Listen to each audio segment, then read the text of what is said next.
산상수훈은 거울 중에 거울입니다. 여러분들이 올바른 마음가짐으로 산상수훈 말씀을 들으면 매 시간이 새로워지는 시간이 될 것입니다.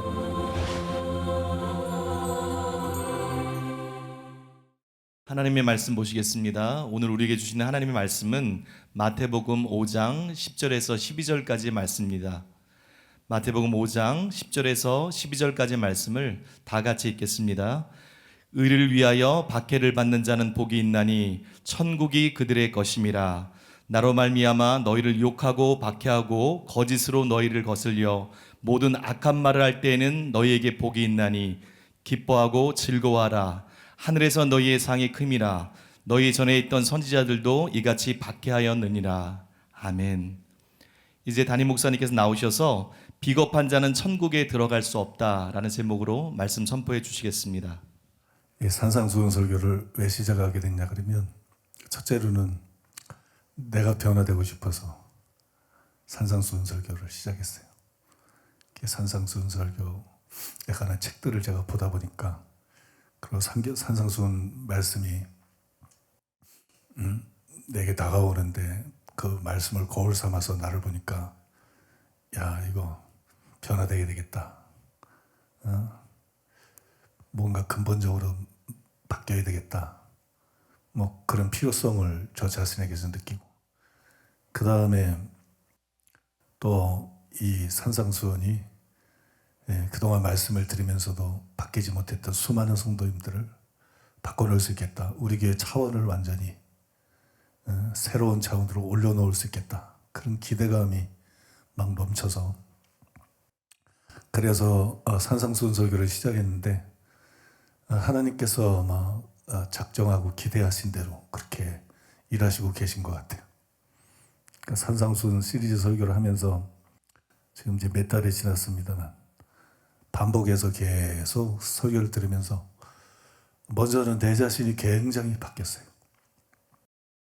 전하고는 다른 사람으로 내 자신이 많은 면에서 완전하진 않아도 참 전반적으로 굉장히 많이 바뀐 것 같아요. 그리고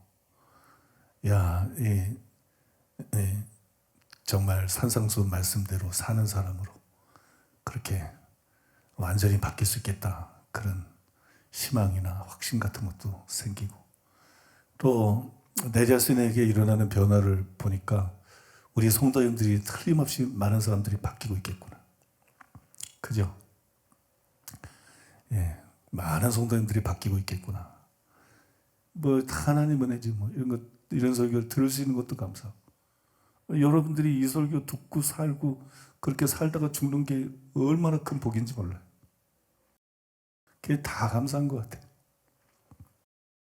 자, 갑자기 왜 이런 얘기를 하냐면, 산상수훈 설교 시작한 지가 엊그제 같은데 8복 중에서 벌써 이제 8번째 복을 우리가 다루게 됐어요. 의를 위하여 박해를 받는 자는 복이 있나니 천국이 그들의 것임이라. 이걸 다루게 됐는데, 또 박해하면 제가 한 박해 받는 사람이기 때문에 한국교회에서 박해받는 대표적인 목사가 저 아닐까요? 그래서 오늘 포함해서 박해에 대해서 한 3시간 말씀을 드릴 건데, 오늘 박해에 대해서 첫 번째로 여러분들에게 말씀을 드리겠는데요. 추수라는 책이 있죠. 그 추수라는 책에 보게 되면 우리나라에 대한 이런 예언이 나옵니다. 오늘 설교에 필요하기 때문에 좀 읽어드리겠습니다. 공산주의에 많은 변화가 있을 것이며 세계는 붉은 물결의 맹렬한 공격으로부터 잠시 숨을 돌리게 될 것이다. 그 후 공산주의는 보다 더 눈에 띄게 진출하게 될 것이다. 남한, 필리핀, 남중미가 궁극적으로 공산주의에 휘말릴 것이다. 이것은 변형된 공산주의의 형태이어서 공산주의라는 것이 적합한 단어가 아닐 것이지만 경제적으로나 군사적으로 전체주의일 것이다. 공산주의자의 손에 떨어진 나라 중에는 기독교는 물론 다른 종교마저 완전히 없애버리려고 꾀하는 나라들이 있을 것이다. 동시에 어떤 공산주의 국가에서는 점점 더 종교에 대해 관용을 베풀게 되지만 그렇다고 참된 종교의 자유라고 할 수 있는 데까지 이르는 일은 거의 없을 것이다. 자유 또는 민주국가로 남아있는 나라에서는 점점 더 종교에 대한 관용이 사라지게 되며 마침내 이 땅 위의 어느 나라에서든지 신자들은 어느 정도 위험 속에 있게 될 것이다. 신자들에 대한 가장 심한 핍박이 오늘날 종교의 자유를 누리는 나라들에서 일어날 것이다. 이처럼 기독교를 핍박하는 정권 중에 상당수가 거짓된 교회와 손을 잡을 것이다. 이 거짓된 교회는 국가의 충성을 다짐하며 자유세계로 남아있는 지역 백성 대부분을 다스리는 권세를 잡을 것이다. 이 교회는 정부와 백성을 선동하여 그들의 권위에 순복하지 않는 모든 기독교인들을 대적하게 할 것이다. 이 책이 번역해서 출간이 됐는데 당시에는 김대중 정부가 들어서기 전이었어요. 그리고 이제 북한은 너무 그때 비참하고 가난해서 가장 내버려둬도 넘어질 수밖에, 붕괴될 수밖에 없는 그런 상황이었어요. 그러니까 공산주의는 이거는 실패한 사상이다. 그게 북한의 그 처참한 상황을 통해서 그냥 여실히 드러나고, 그래서 운동권에 주사파라든지 이런 사람들도 이제는 그 의욕이다, 꺾이고 의미가 없어지는 그런 상황이었는데요. 그래서 이 예언이 전혀 성취될 가능성이 없어 보였어요. 근데 그 위에 시간이 흐르면서 우리나라가 정말 이 예언이 이루어지는 거 아닌가 싶을 정도로 그게 점점 작용화되기 시작했어요. 그 다음에 이제 점점 좌파 세상이 되도 이제 주사과 세력이 정권을 잡고 때문에 많은 사람들이 이러다가 나라가 공산화되는 거 아닌가, 그런 염려들을 많이 하고 있어요. 그때 우리 교회에서도 굉장히 이 사태를 심각하게 여기고 그 다음에 심각하게 우리가 기도했잖아요. 참고로 밥존스 목사님은 생전에 릭 조인의 이 예언에 동의를 하지 않았어요. 그때는 이제 밥존스 목사님이 굉장히 예언에 대해서는 권위가 있는 분이었죠. 그 다음에 이제 바비 코너 목사님이라고 있는데 그 모라비안 계곡에 살죠.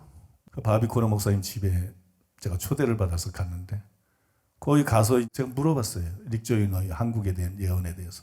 그랬더니 그 바비 코너 목사님이 즉각 대답하기를 뭐라 하냐면 릭 조이너가 잘못 받은 거다 그러더라고요. 그럼 말도 안 된다. 그냥 단언을 하더라고요. 그 다음에 내가 이 두 분보다 훨씬 더 신뢰하는 옥경 목사님은 우리나라는 절대로 공산화되지 않을 것이다. 그런 응답을 거듭 받았어요. 그리고 저에게 얘기를 해줬어요. 저는 쉽게 믿는 사람이 아니기 때문에 굉장히 이런 문제를 가지고 고민하고 또 나름 두들겨 봤어요. 무엇이 옳은가 분별하려고 애를 썼는데, 그래서 이제 결국 도달한 것이 옥경 목사님의 응답이 맞는 것 같다. 그래서 이제 그 응답을 제가 붙잡고 나라를 위해서 희망을 가지고 늘 기도하고 있어요. 그럼에도 불구하고 우리가 위에 소속이한 당과 같은 말을 무시할 수만은 없습니다.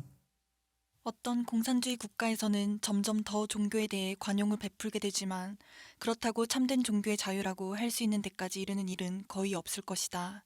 자유 또는 민주국가로 남아있는 나라에서는 점점 더 종교에 대한 관용이 사라지게 되며 마침내 이 땅 위의 어느 나라에서든지 신자들은 어느 정도 위험 속에 있게 될 것이다. 마침내 이 땅의 어느 나라에서든지 신자들은 어느 정도 위험 속에 있게 될 것이다. 이렇게 말했죠.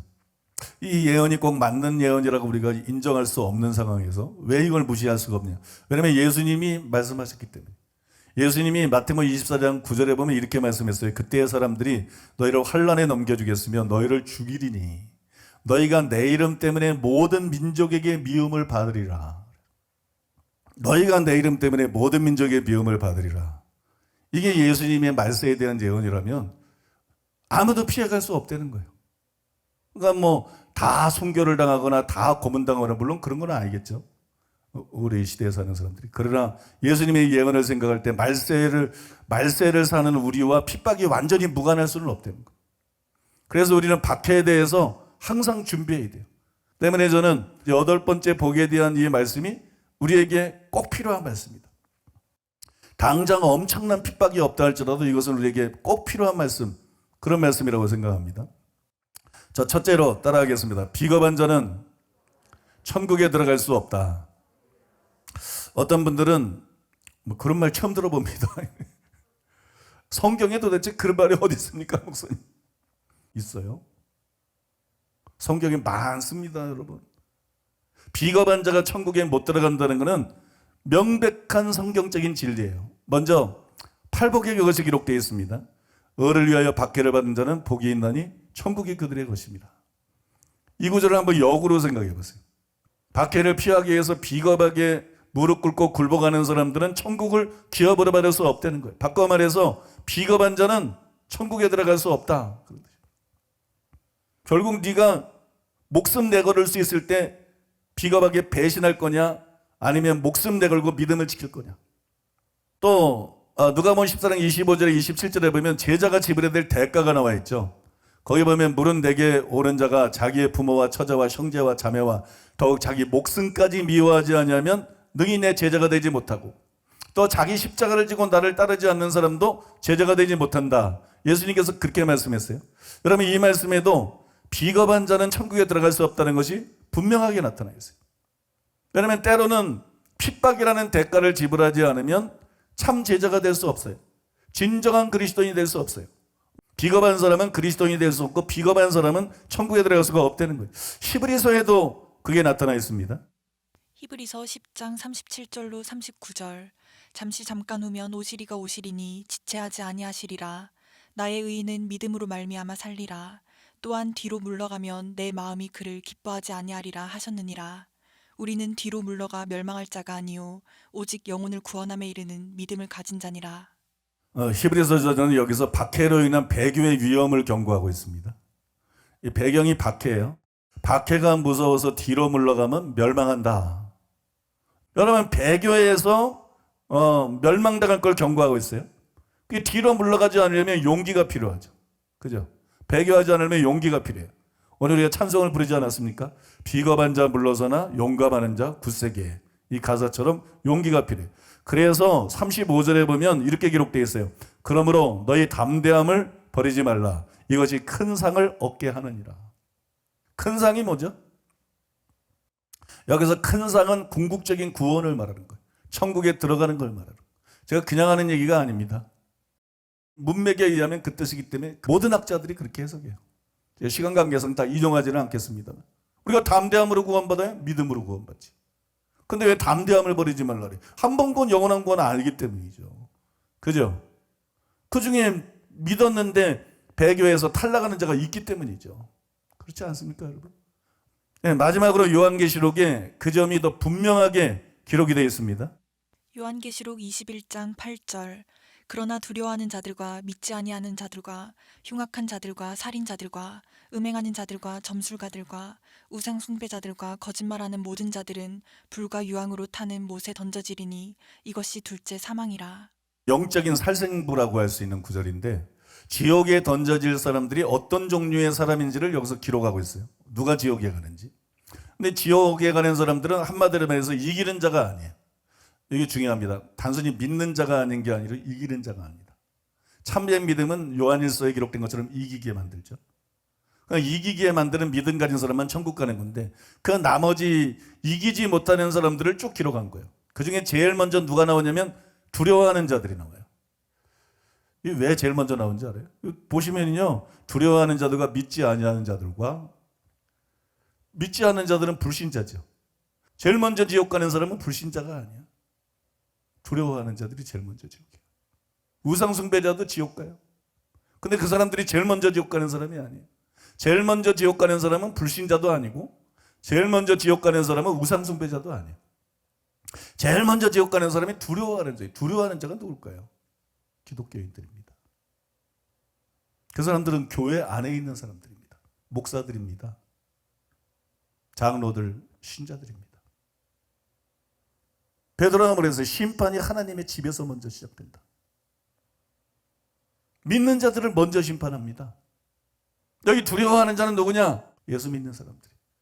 그런데 두려워서 배교한 사람들이.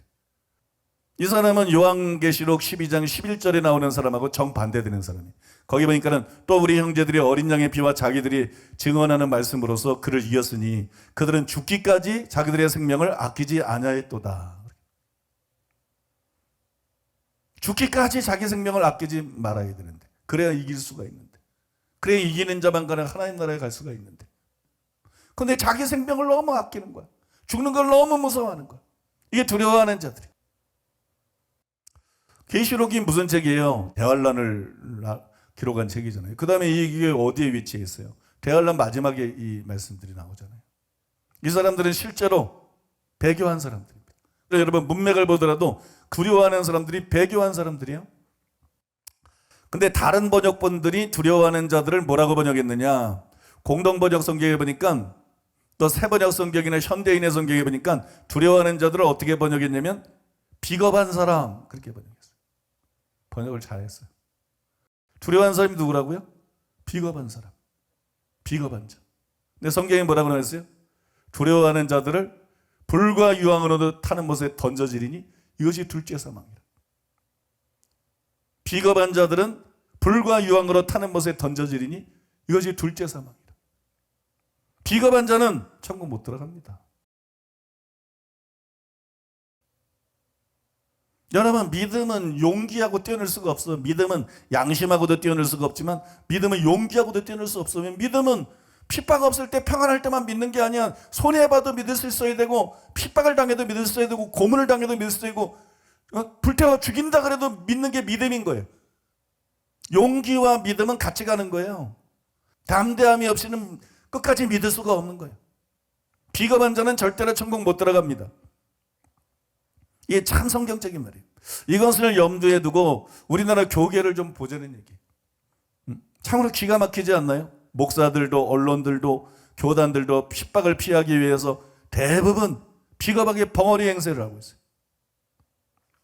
여러분 교회 안으로는 불의한 이단 사냥꾼들과 거대 교단들의 횡포 앞에 얼마나 목사들이 비겁한지 얼마나 교단들이 비겁한지 난 그걸 너무 많이 겪었거든. 목사들이 모여서 거짓말로 다른 교회를 매도하고 그러면 이게 무슨 마귀 같은 짓이냐, 이게 기독교가 어떻게 이런 종교냐, 목사들이 모여서 어떻게 이럴 수 있냐. 응? 나서야 되는 게 정상 아니에요 여러분? 나서야 되는 게 정상 아닙니까?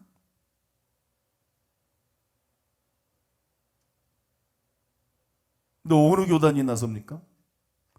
얼마나 비겁한지 몰라요. 너무 비겁하더라. 악한 목사들은 말할 것 없고 내가 착한 목사들도 보니까 너무 용기들이 없더라. 너무 비겁하더라. 그게 아주 공통점이더라고요. 교회 밖으로 볼 때는 반기독교적인 차별금지법을 집요하게 제정하려는 정부 앞에 거의 모두가 얼마나 비겁합니까? 나는 목사들 중에 수많은 사람이 배교할 거라고 생각해요. 나는 기독교인 중에 수많은 사람들이 정말 심각한 박해가 오면 배교하고 지옥으로 갈 거라고 생각해요. 뭐 그렇게 생각할 수밖에 없는 그런 상황이에요. 지금이야 잃어버렸자 뭐 명예나 좀 잃어버리고 돈이나 좀 잃어버리고 그런데도 그렇게 용기들이 없는데 고문하고 목숨이 달려있을 때 과연 이 나라 목사들이 순교하겠던가? 응? 나는 상당수가 안 그럴 거라고 생각해요. 비겁한 자는 절대로 천국에 못 들어간다.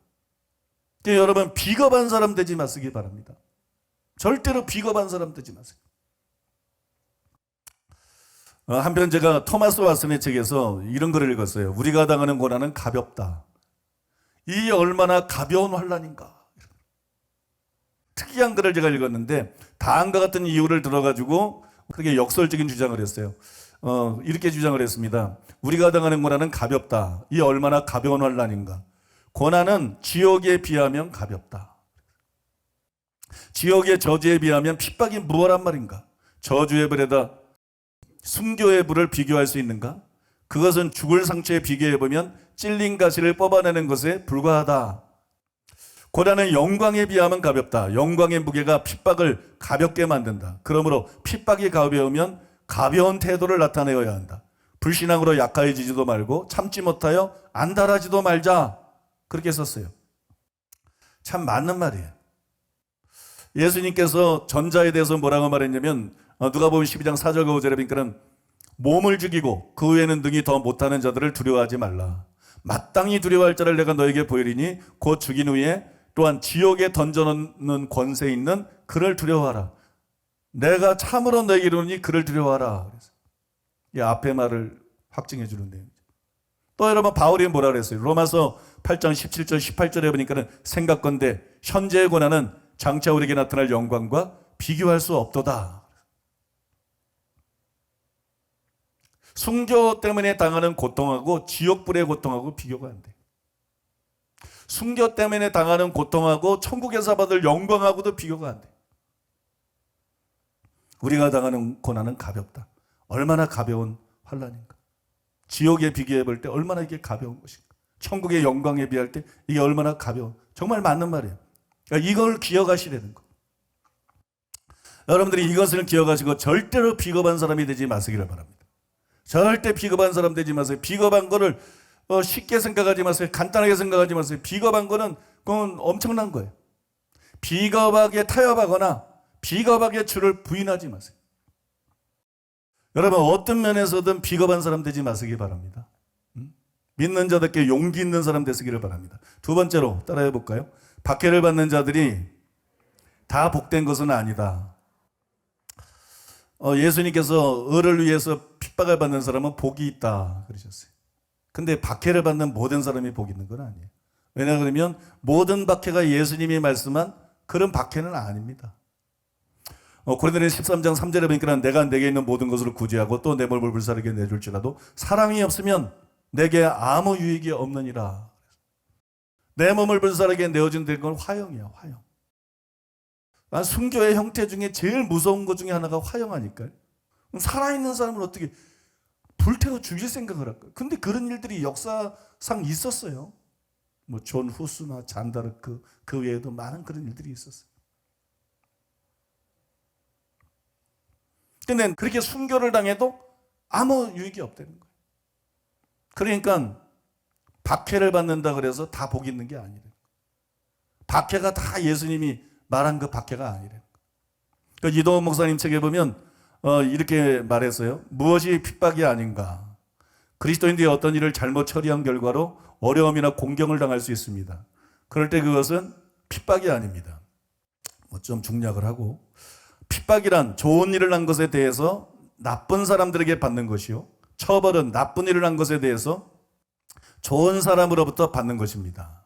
첫째로 우리의 실수 때문에 당하는 어려움은 핍박이 아닙니다. 이런 사건 속에는 결코 하나님의 상급이 없었습니다. 죄가 있어 매를 맞고 참으면 무슨 칭찬이 있으리요라고 하셨습니다. 둘째로 그리스도인들의 무지한 전도 방법이나 광신적인 태도 때문에 받는 공격도 엄격하게 말해서 핍박이 아닙니다.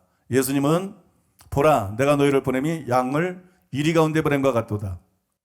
그러므로 너희는 뱀같이 지혜롭고 비둘기같이 순결하라 이렇게 말씀하셨다 그랬어요.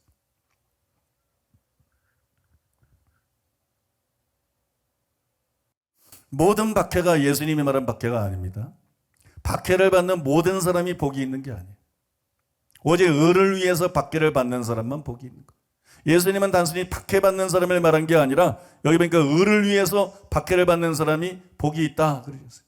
그래서 우리 을을 위해서 박해받는 사람이 돼야 돼요. 아까 고린도전서 13장 2절을 인용을 했는데 여러분 생각해 보세요. 내가 믿음을 지키기 위해서 화형을 당했다. 순교를 당했다. 그런다고 천국 가는 거 아니에요.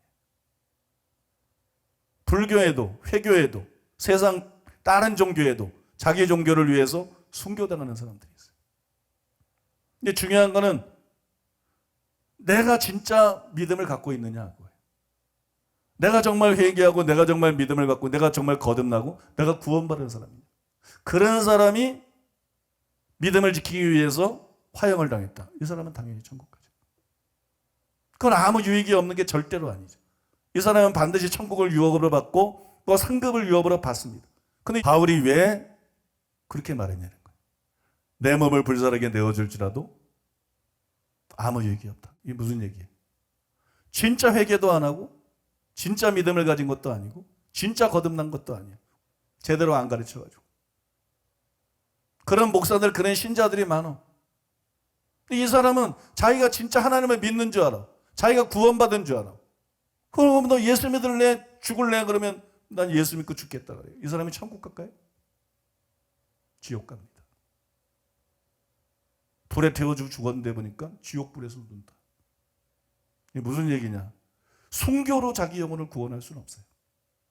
예수님 피 외에, 예수님의 죽음 이외에 자기 죽음이 자기를 구원할 수는 없어요. 자기가 피 흘리고 자기가 고통당한 게 자기를 구원할 수는 없어요. 오직 예수님의 죽음만이 우리를 구원해. 예수님의 피만이 우리를 구원해. 믿습니까? 예수님의 피와 예수님의 죽음이 나에게 효과가 있으려고 그러면 내가 죄를 진실로 회개했어야 돼. 내가 참된 믿음을 가졌어야 돼. 여러분 믿습니까?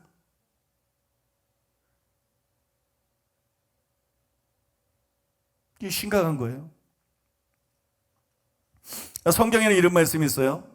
잠언 29장 27절에 보니까는 바르게 행하는 자는 악인에게 미움을 받느니라. 요한일서 3장 12절에도 아벨이 순교한 거를 말하면서 그 아우의 행위는 의로움이라. 또 디모데후서 3장 12절 여러분 잘 아시는 거죠? 경건하게 살고자 하는 자는 박해를 받으리라. 우리가 여러분 죄 때문이 아니라 참으로 회개하고 참으로 예수 믿고 구원받은 자가 되었을 뿐만이 아니라 타락하지 않고 의를 행하는 자가 되어야 돼. 제대로 신앙생활하는 자가 되어야 돼. 그리고 박해를 받아야 돼. 그런 박해가 복이 있는 거예요. 여러분 복이 있는 박해는 오직 그것뿐이에요. 그런 박해만 복이 있는 거예요. 이거 굉장히 의미심장한 겁니다. 아더 핑크가 이런 말을 했어요. 의를 위하여라는 말은 우리가 반대에 부딪히게 될 때 하나님 앞에서 자신을 열심히 살피기를 요구한다.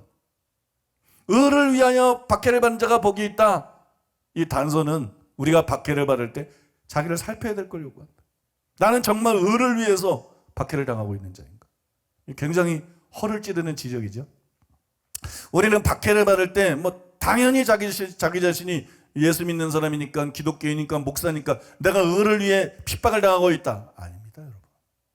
아니에요. 그래서 핍박당하는 사람들이 겸손히 자기 자신을 살펴야 돼요. 말씀 앞에 서야 돼요.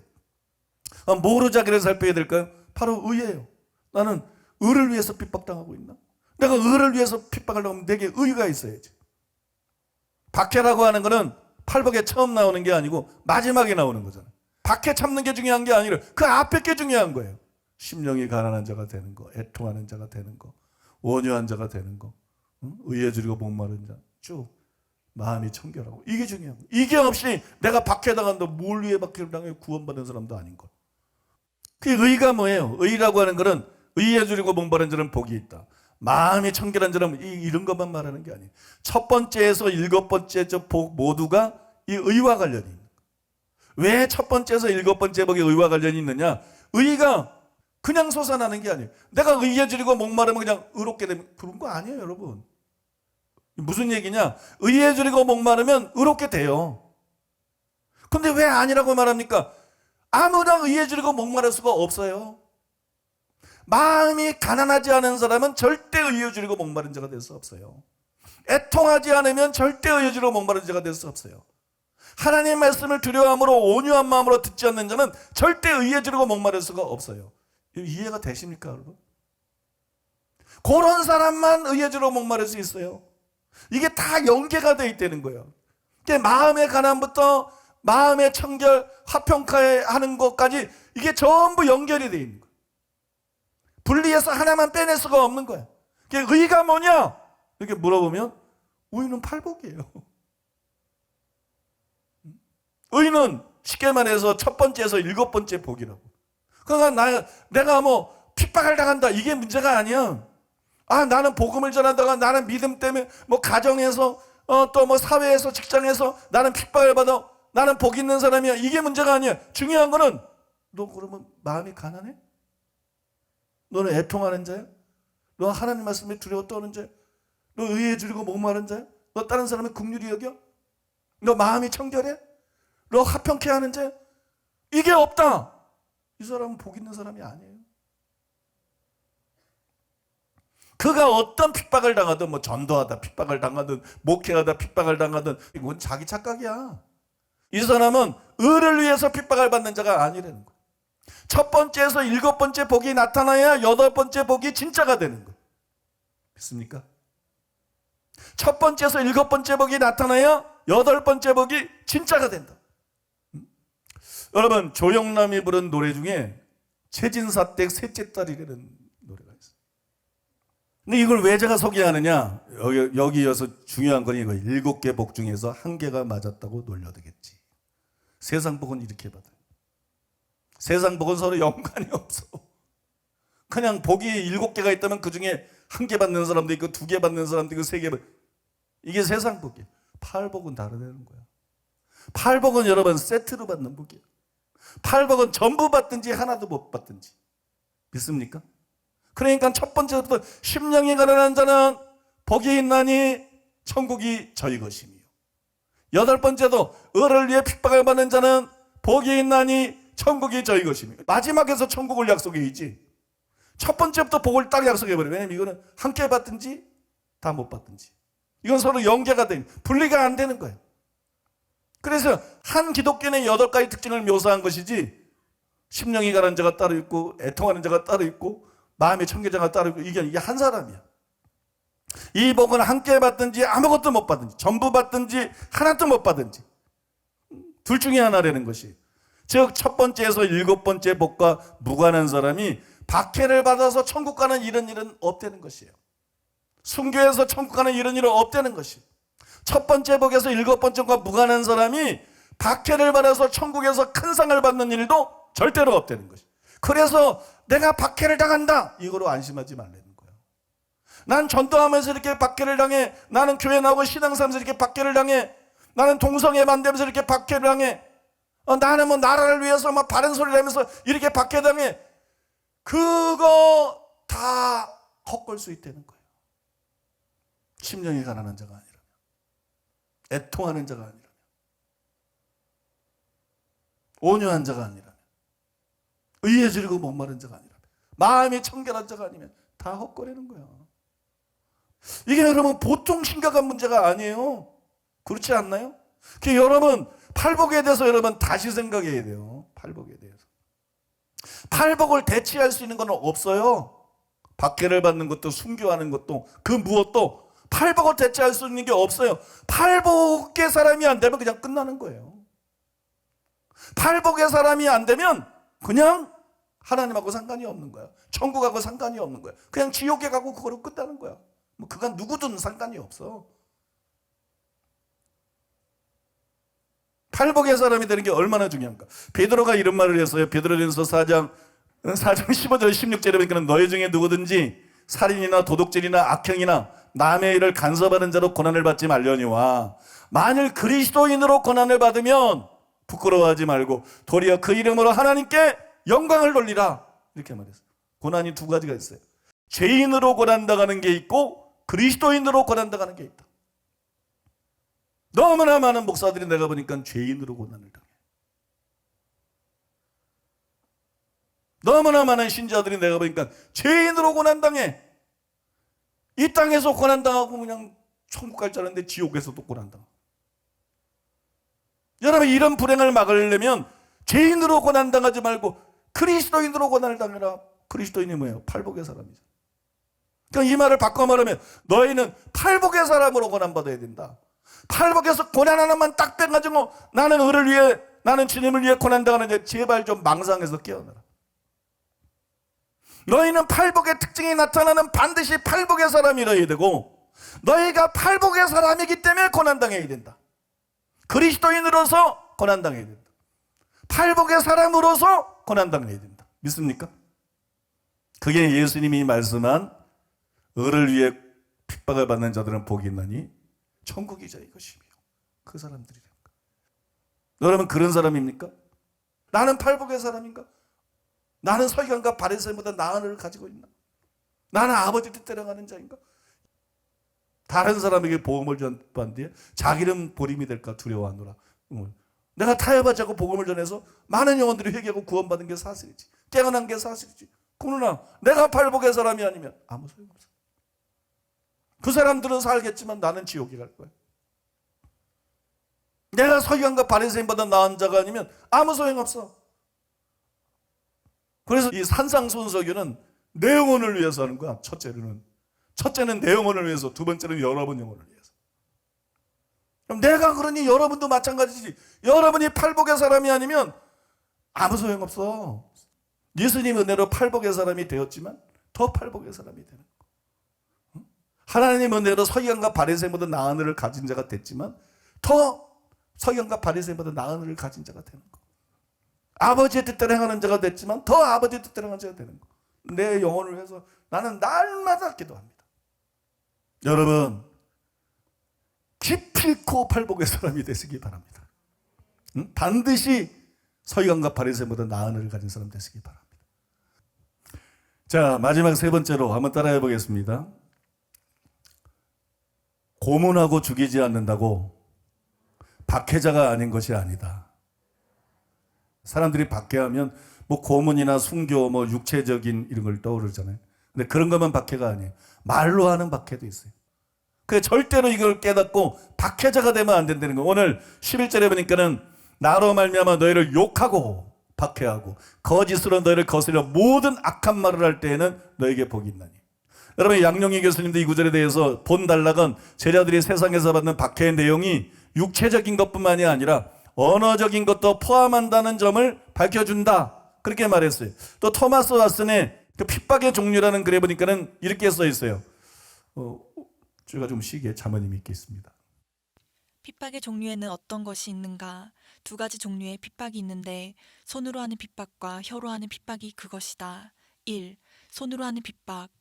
너희 조상들은 선지자 중에 누구를 핍박하지 아니하였느냐? 우리가 종일 주를 위하여 죽임을 당케 되며 이것을 나는 피 흘린 핍박이라고 부르는데 하나님의 사람들이 불과 칼로 핍박을 받은 것이다. 우리는 네로, 도미시안, 트라얀 등등의 로마 황제 때의 10대 박해와 16세기의 30년 전쟁 당시에 영국의 메리 여왕의 박해에 대해서 읽은 바가 있다.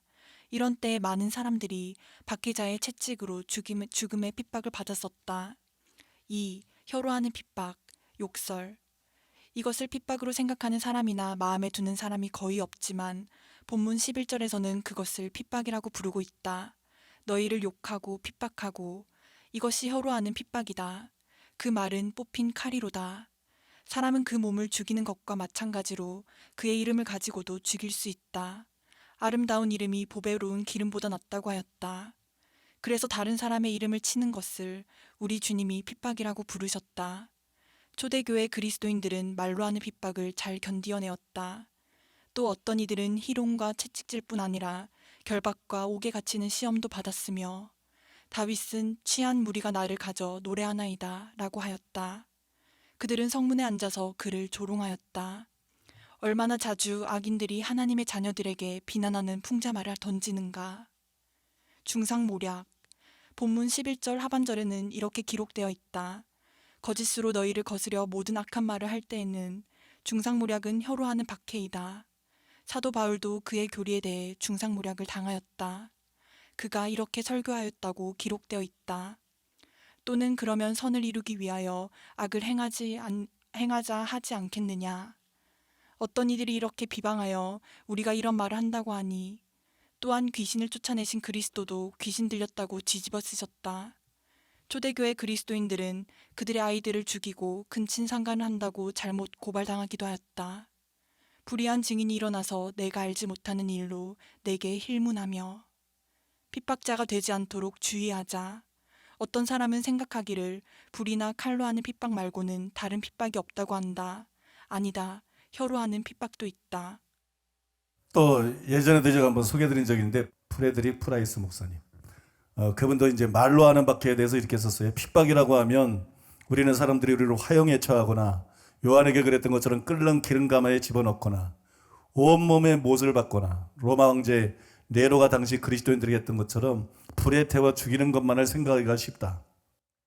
그러나 그런 것만이 핍박이 아니다. 핍박은 사람들이 당신에 대해 떠들어대고 짓거릴 때 찾아온다. 그리고 그런 핍박은 결코 끝나는 법이 없다. 나는 당신이 얼마나 높은 자리에 올라 있는지 그리고 얼마나 영적인 사람인지 상관하지 않는다. 왜냐하면 사람들은 반드시 당신에 대해 짓거리게 될 것이기 때문이다. 그러나 실제로 그렇게 하는 것은 사람들이 아니라 마귀인 것이다. 마귀는 항상 하나님의 사역자들에게 퍼부어질 더러운 쓰레기들을 내뱉을 입들을 사용하기 위해 주변에 서성거리며 있는 사람들을 사용한다. 그 사람은 당신이 누구인지도 모르면서 당신에 대해 비판의 말을 할 것이다. 당신은 그들의 비판이 얼마나 황당하고 어리석은 말인지를 잘 알고 있다. 사람들은 당신에 대해 비판하는 말을 하고 당신에 대해 비판하는 책을 쓰고 그들의 책에서 당신의 이름을 들먹이며 비판하고 방송에서는 당신의 이름을 거명하며 자신에 대해서 떠들 것이다. 여러분, 저는 여기에서 나온 모든 유형의 박해들을 받아봤어요. 지금도 받고 있어요. 그래서 여러분 이런 것에 너무 잘 알아요. 보통 이런 박해들은 거짓말하고 깊은 관계가 있어요. 우리나라 속담에 보면 이런 속담이 있어요. 아니 땡 굴뚝에 연기가 나겠느냐? 납니다. 잘 나요. 한국 교회에서는 너무 잘 나. 이 나라에서는 너무 잘 나. 굴뚝에는 실제로 안 떼면 안 나죠. 근데 이게 굴뚝에는 그게 맞는데 사람에게는 안 맞아. 사람의 입에서는 아니 땡 굴뚝에 연기 나는 것처럼 별말이 다 나와. 언론이 그래요. 교단도 마찬가지고 목사들도 마찬가지고. 아니 땡 굴뚝에 연기 잘 납니다. 성경에 의하면 잘 납니다. 존 웨슬리가 무슨 말을 했냐면 이런 말을 했어요. 어리석은 자들이여, 그대들은 악마가 죽었다고 생각하는가? 자기의 왕국을 위해서 싸우지 않으리라고 생각하는가? 그러면 그 무기는 무엇이겠는가? 그것이 거짓말이 아니겠는가? 마귀는 거짓말쟁이이며 거짓말쟁이의 아비이다. 마귀가 죽었어요? 마귀가 자기 나라를 위해서 일하지 않겠어요? 마귀가 자기 나라를 위해서 일할 때 뭘 통해서 일하겠어요? 그는 거짓말쟁이입니다. 그는 거짓의 아비입니다. 아담과 하와를 뭘 통해서 타락시켰어요? 거짓말이에요. 모든 이단 사설이 뭡니까? 거짓말입니다.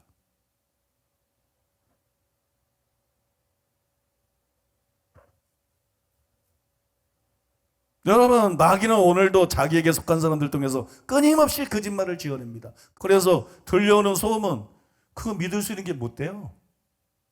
신문기사 그런 거 믿을 거 못 됩니다. 교단의 결정, 뭐 방송, 이거 사실 확인하지 않고 아무것도 믿을 게 못 돼요. 어떤 기사도 안 믿어요. 내가 너무 많이 당해봤기 때문에. 얼마나 거짓된 것일 수 있는지 알기 때문에. 사실 확인된 것만 믿어요. 한 번은 제가 성경을 읽다가 막 가슴이 진짜 먹먹해지더라고요. 대제사장과 서기관들이 예수님께 정탐을 보냈어요. 왜냐하면 빌라도에게 이제 예수님을 고소하기 위해서 흠을 잡기 위해서 정탐을 보냈는데, 정탐을 보내서 질문을 했어요. 우리가 가이사에게 세를 바치는 것이 옳으니까 옳지 아니하니까. 성경에 보면 예수님께서 그들의 관계를 하셨다 그랬어요. 예수님이 지혜롭게 가이사의 것은 가이사에게, 하나님의 것은 하나님께 바쳐라, 그렇게 대답했어요. 근데 나중에 그들이 예수님을 빌라도에게 실제로 고소를 합니다. 대제사장,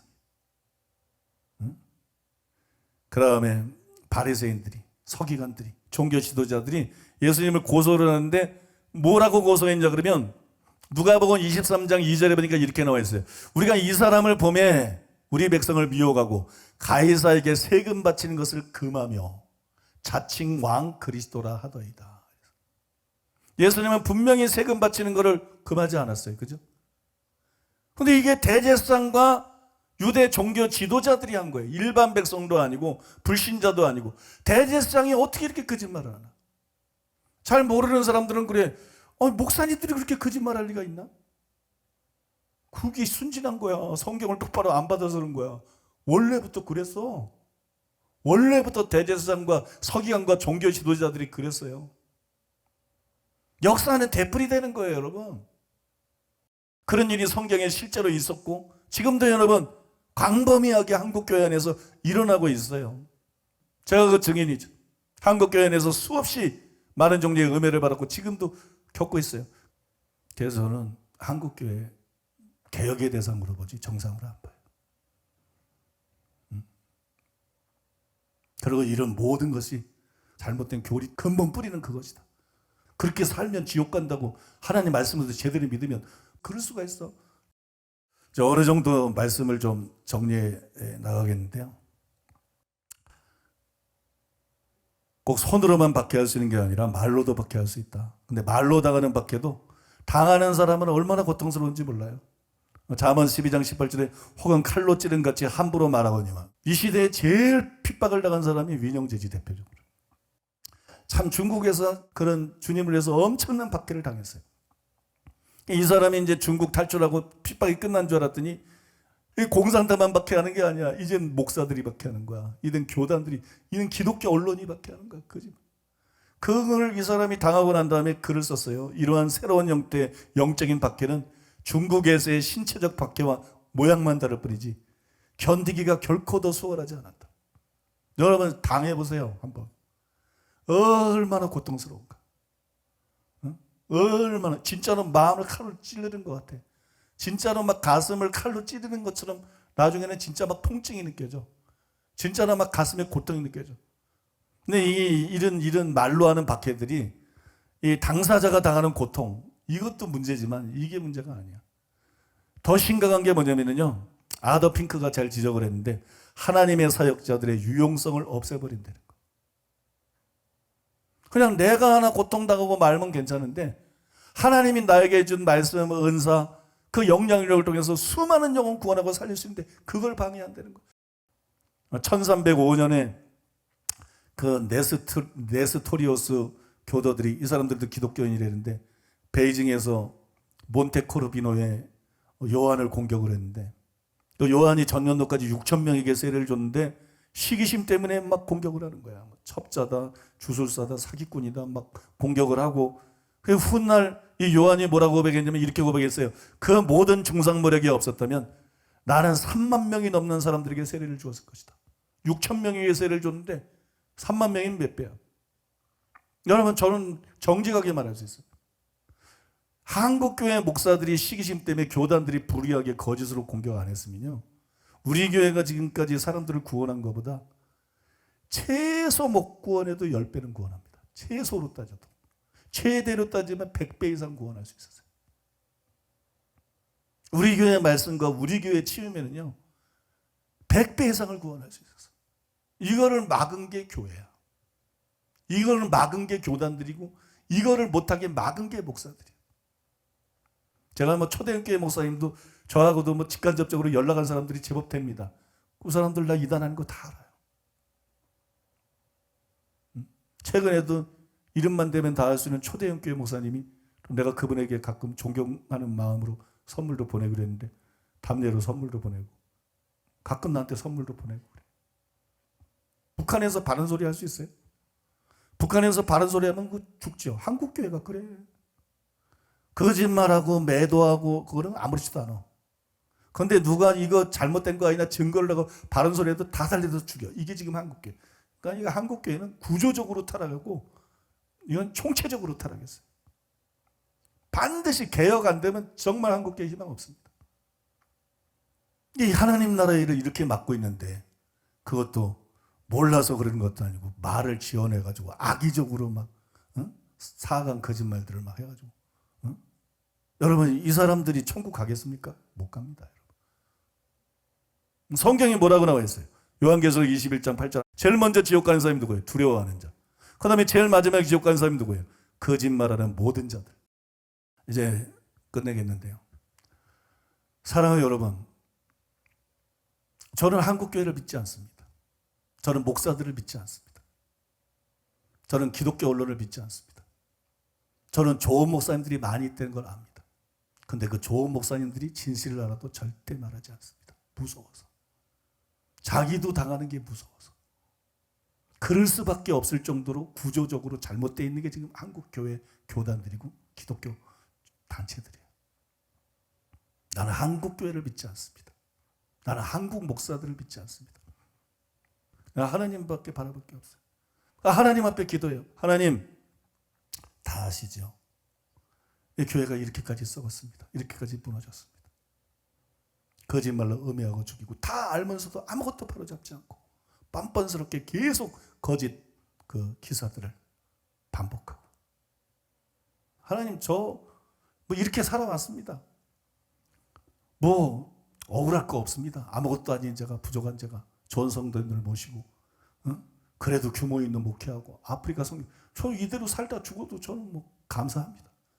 그런데 더 많은 영혼 살릴 수 있는데, 더 많은 영혼 구원할 수 있는데, 더 많은 영혼 깨울 수 있는데 하나님 전능하시지 않습니까? 하나님께서 이거를 해결해 주시옵소서. 이렇게 기도해요. 이렇게 기도하는데 이걸 하나님이 응답해 줄 거라는 확신이 제 속에 없어.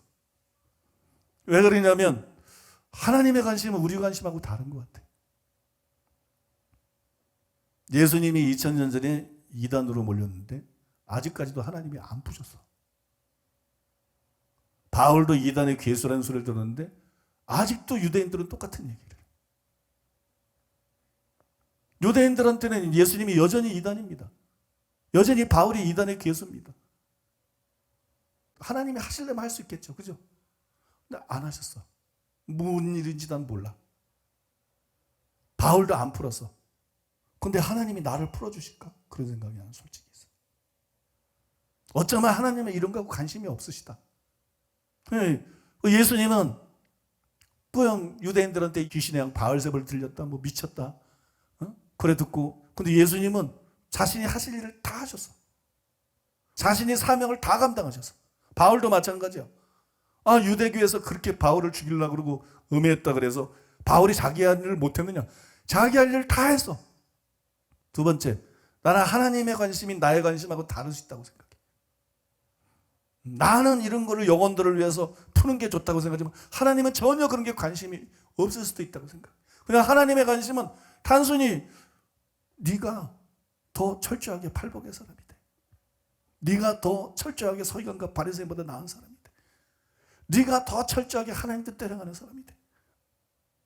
그건 것 같아. 내가 더 강하게 쓸 수 있는 사람이 돼. 내가 더 강하게 기름 부을 수 있는 사람. 내가 더 큰 문을 열 수 있는 사람. 내가 더 크게 사용할 수 있는 사람. 너희 교회가 그렇게 돼. 그래서 남이 뭐라 그러든 말든 내가 너희들을 통해서 이루기 원하는 그 사명을 감당하는, 예수님에게 전혀 음해가 문제가 안 됐던 것처럼, 바울에게 전혀 문제가 안 됐던 것처럼 저는 그거를 구합니다. 저는 솔직히 하나님 앞에 그걸 구해요. 하나님, 제가 철두철미하게 변화돼요. 하나님, 우리 교회에 더 많은 지혜를 부으시고 더 많은 말씀을 부으시고, 하나님 우리 교회에 더 많은 믿음 주시고 더 많은 능력 주시고 더 큰 은사들을 주시고, 하나님 우리 교회 성도들에게 더 큰 복을 주시옵소서. 그래서 원수 마귀의 방해에도 불구하고, 한국 교회의 마귀적인 완악함과 사악함에도 불구하고 우리는 하나님이 이루고자 하는 것을 다 감당할 수 있게 해주시옵소서. 저는 그걸 위해서 기도합니다. 그리고 여러분, 하나님께서 어느 정도는 그 일을 이루실 것이라고 믿습니다. 아프리카가 그거를 보여줬어요. 어느 정도는 그 일을 이루실 거라고 믿습니다. 네, 여러분, 이 시간에 우리가 기도할 텐데요, 그 제목 가지고 기도하겠습니다. 다 용서해야 돼. 제가 핍박에 대한 주제이기 때문에 그런 얘기하지만 내가 말하는 사람 다 용서합니다. 다 축복합니다. 난 그들을 저주하지 않습니다. 난 그들이 지옥 가는 것도 원치 않고, 난 그들이 다 회개하고 천국 가기를 원합니다. 믿습니까? 그냥 핍박의 주제니까 얘기하는 것뿐이야. 나 이런 데 더 이상 매여있지도 않습니다. 어차피 죽어. 어차피 나도 늙고 있고 어차피 죽어. 가져갈 거 아무것도 없어. 그 다음에 내가 누명 풀려고 발악할 필요가 없어. 왜냐면 죽고 나면 천국 가면 다 알아. 천국에 있는 사람은 오해하는 사람이 하나도 없어. 그 다음에 지금 살아있는 한국교회 목사님 성도들 중에 가짜들은 다 지옥 가겠지만 그 중에 진짜들은 다 천국에 올 거야. 천국에 오면 우리를 다 알아. 믿습니까?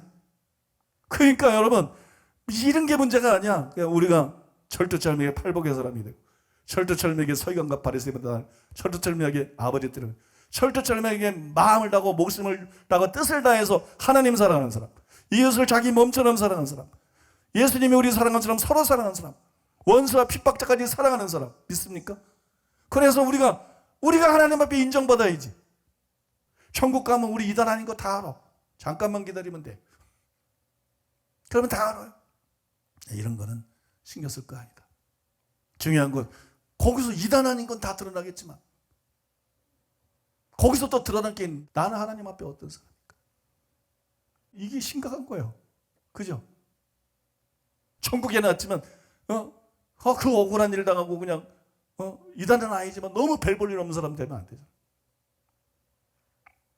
그래서 저는 산상수훈 설교를 통해서 내가 천국에서 별 볼 일 없는 사람까지는 안 되도록, 그래도 천국에서 내가 되게 큰 자가 될 수는 없겠지만 그래도 천국에서 그래도 괜찮은 사람이 되도록, 그래도 천국에서 부끄럽지 않은 사람이 되도록, 그게 내 삶의 목표예요. 여러분들 제 얘기했지만 여러분도 다 마찬가지. 여러분 자신이 바뀌는 것보다 중요한 건 아무것도 없어요. 누명을 쓰든 딴 사람이 뭐라 그러든 아무 상관없어요. 우리 자신이 바뀌어야 돼. 우리 자신이 더 철두철미하게 하나님 마음이 아픈 사람으로 바뀌어야 되고, 그 다음에 하나님을 바라보십시다. 하나님, 우리에게 더 하나님의 사랑을 부어주시옵소서. 우리에게 더 경건의 능력을 주시옵소서. 우리에게 더 기도의 영을 부어주시옵소서. 우리에게 더 지혜를 주시옵소서. 우리에게 더 큰 믿음을 주시옵소서. 우리에게 더 큰 은사들을 주시옵소서. 우리에게 더 큰 권능을 주시옵소서. 우리 교회에 더 큰 복을 주시옵소서. 성도들 가정가정에 더 큰 복을 주시옵소서. 그래서 이 모든 방해에도 불구하고 하나님이 우리를 통해서 이루고자 하는 모든 것을 완전하게 이루어드리고 주님 앞에 가서 칭찬받는 우리들, 상급받는 우리들 되게 해 주시옵소서. 우리 그 제목 가지고 기도하겠습니다. 다 같이 기도하겠습니다.